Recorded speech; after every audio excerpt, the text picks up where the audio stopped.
Nagbabalik na naman po ang inyong Ate Puri for today's vlog. Ito nga pala ang araw. Ito ang araw na sinagot ko siya. Ito yung araw na pumasok siya sa buhay ko na nanggulo siya. So ito yung araw ng mansari namin. So gusto ko lang naman siyang batiin. Gusto ko lang naman sabihin sa kanya lahat-lahat ng mga nararamdaman ko at galit ko. Siyempre hindi ako galit. Siyempre gusto ko lang naman sabihin sa kanya na maraming salamat sa pagmamahal na binibigay niya sa akin araw-araw.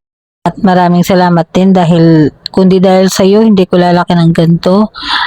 Hindi ko mararanasan na tumaba dahil sa araw-araw na pasalubong mo sa akin na matatamis. So, boss-bossan mo na ha kasi baka di lang magkasya sa pintuan be.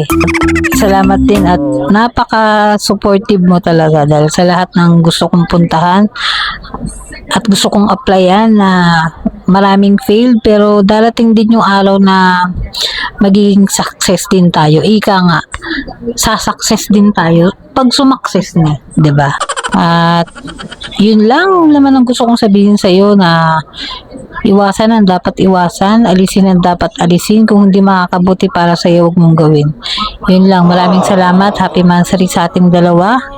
Hindi naman kailangan ng regalo.